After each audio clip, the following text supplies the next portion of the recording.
Third-rate content. We never went to college, but today we're going to find out all about College Hill and its history. Keep watching.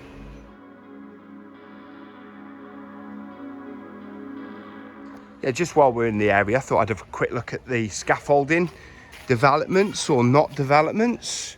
And yeah, I'd say something's been going on here. This doored part of the scaffolding has been added. And yeah, I don't know how much, and I think this wood's been put on just to make sure the scaffolding doesn't foul the actual stonework. But I don't know how much work's been going on. We'll keep you updated as we move forward. Yeah, so welcome back to Third Rate Content. Today, we're just by Old St Chad's Church again. And we're going to be, as I said, looking at College Hill and the surrounding area.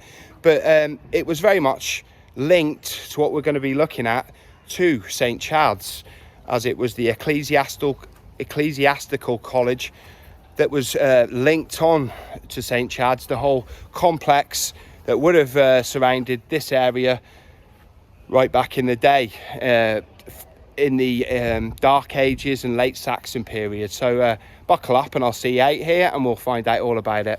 Yeah, so we're just making our way across Old St Chad's churchyard. Most of the sort of college gate buildings would have been all around this area here, because of course the ecclesiastical college that was here preceded the 1000s, if I'm saying it in the right way, and really would have started just down here, as we can see. And this was the ecclesiastical college that preceded Shrewsbury School. We did mention that the college had shut down sometime in the 16th century, mid 16th century, and Shrewsbury School, boys' school, replaced it. Well, the college was around here, so let's have a look, see if we can find any signs of it. So there would have been, the studies show, a covered passage in between the church and the college on this side, probably round about where this is now. So the frontage of number 1 College Hill was modernised in 1757. Yeah, and it would have been like a walled courtyard, sort of dating back to 1425. So it's now St Winifred's Convent of Mercy. Of course, St Winifred very much linked to Shrewsbury Abbey, which we featured recently. These lovely Georgian fronted houses, and you've got this really not so lovely, I would say 1980s building, the Fletcher House. How these things got planning permission is anybody's guess, but they did. Yeah, so we're going to have a little look down here for College Hill.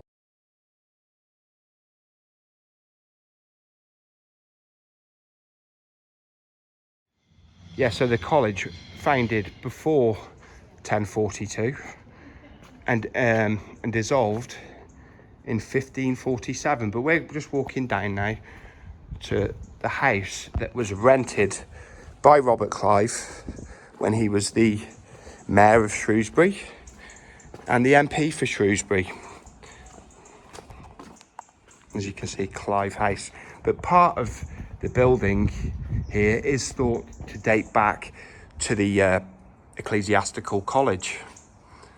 Of course, Robert Clive, very much a man of the 1700s, Viceroy of India, and man of his time.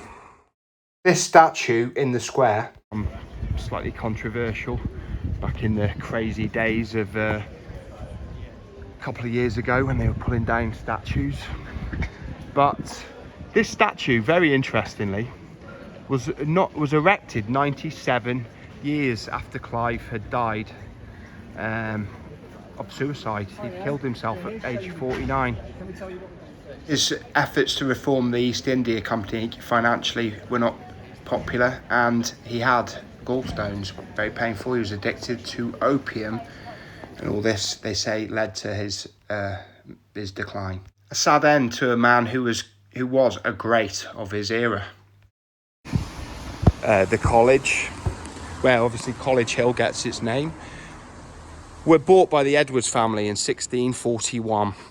Of course, a lot of these are frontages over much older timber frame buildings, modernised over time. Yeah, some of these Georgian fronted houses are very nice. I do like Georgian, the simplicity of the Georgian look. The Georgians had basically starting to take mastery of the British Empire and the world, what with the Industrial Revolution and the domination of various colonies, India and whatnot. You know, I'm not passing judgment on it. Here's the back of Shrewsbury Music Hall. We have showed the front of it a few times before. Yeah, I'm not passing judgment on it. Look at this, looks straight out like a house straight out of Amsterdam, but of course with the limited space and deliveries being have to made, these winches extremely important.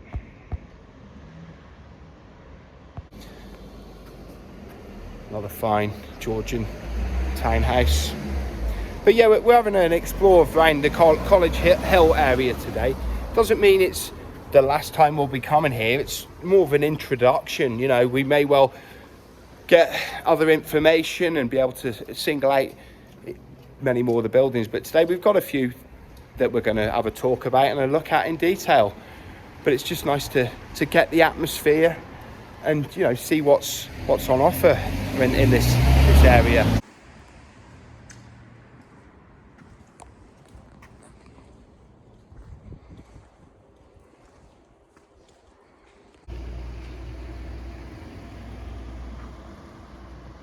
We're just leaving College Hill and going on to Swan Hill, and we've got the Admiral Benbow Public House, Grade 2 listed building.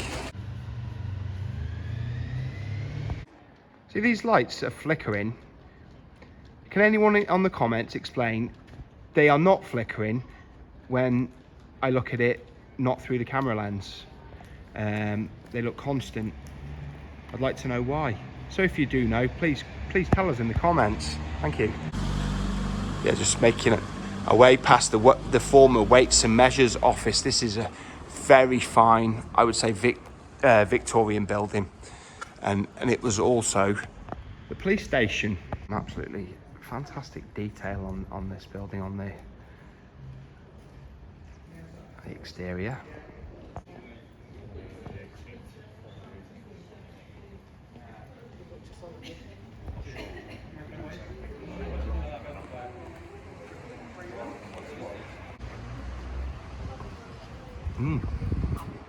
The old coach and horses. I'll tell you a little bit about the coach and horses.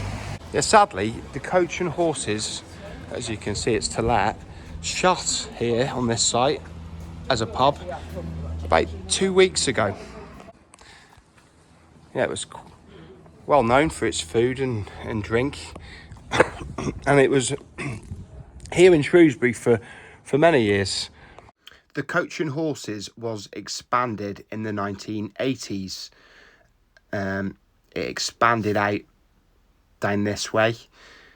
I think it was into this red brick building, and the expansion did lead to quite a lot of success for it in the 80s, 90s, well, up to the present day. I'm not sure what it's been like recently. And just on the opposite corner to the coach and horses, there was a pub here called the Swan. And the pub lasted here until 1820, long time ago. But this is where Swan Hill got its name, from this very pub. It's making our way down Swan Hill towards town walls. Yeah, this is an absolute gem of a timber frame building. It looks to me like the building 1628, so that makes it's past the Tudor era. Yeah, this would have been in the reign of King Charles I, I think.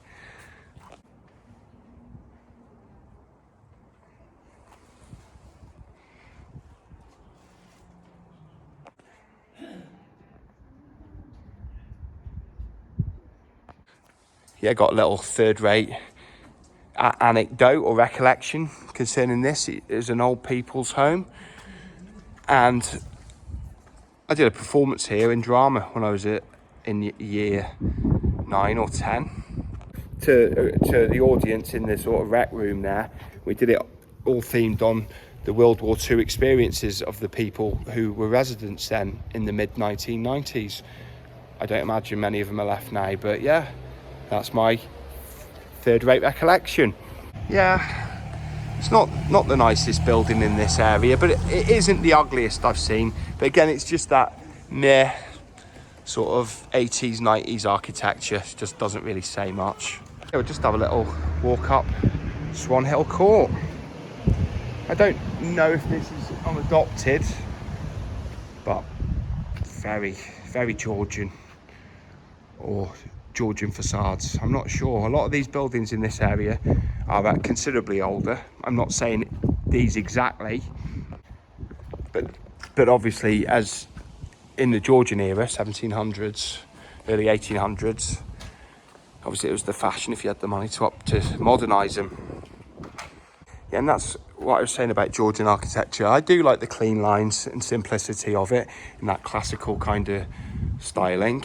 And I think it was really they were expressing of the feelings of that age, of how they were starting to master what they were coming against in industry, you know, and all these sort of things, which would be extended by the next stage by the Victorians, really.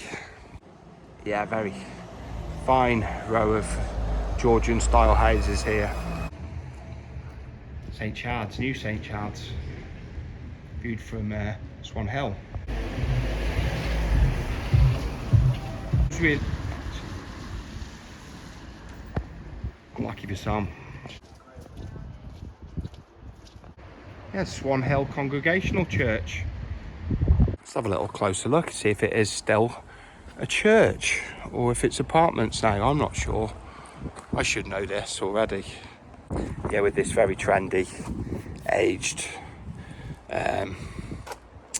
sign, I'd say this is definitely, maybe, not a church now, but I'm not sure what this means. Interesting.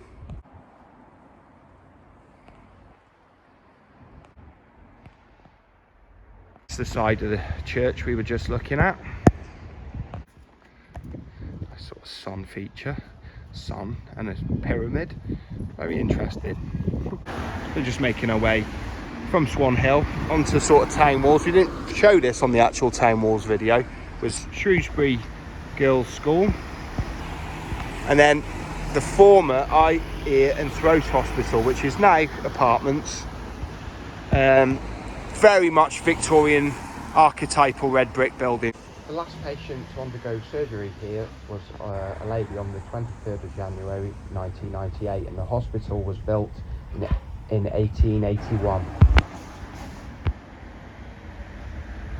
Lovely classical building. Once again, I'd say this is Georgian. Safely.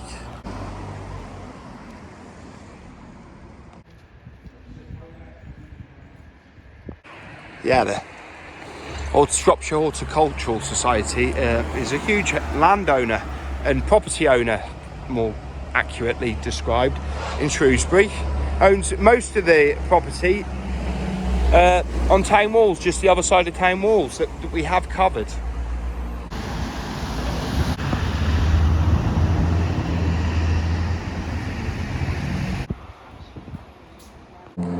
Yeah, just down here is a quarry. We'll have a quick look in a moment. Yeah, and it's just leading into the quarry here. More of these beautiful Shrewsbury town colours on these wrought iron gates, presented by the Horticultural Society in 1883.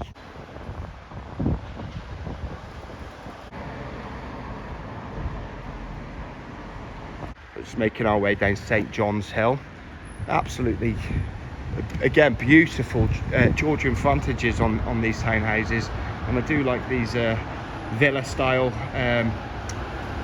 balconies or balconettes. Yeah, we're just gonna just join up to where we got to on one of our previous recent videos, the Methodist Church. And I think we're going to wrap up the video just down here, but just these areas we've been visiting today, it's almost like an introduction to them, because I'm sure we'll come back armed with more detailed facts about some of these buildings and cover them again. But it's almost like I said, introduction to this area.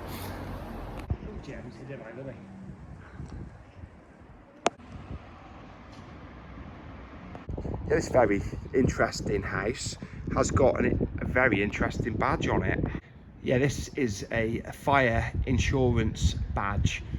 If you didn't have one of these badges on your house in the 1700s and 1800s, if your house set on fire, the fire service wouldn't be coming to put out the fire, because the fire service was owned by the insurance company. First firefighters were insurance company staff, basically. With many buildings being timber houses and timber framed houses, fire was a huge issue in this era, and that's why fire insurance would probably be a good idea. It wasn't a racket, honestly. I'm sure it wasn't. So thank you for watching to the end of today's third-rate content. And as we were saying, there's always money to be made with death and destruction, fire or war, and I'm sure that will continue for a long time. But like I said, thanks for watching to the end. If I don't see you soon, I'll see you 3 times as soon. Don't forget to leave a like, subscribe, and by all means do comment. I read them all. I love a good comment. Bye bye.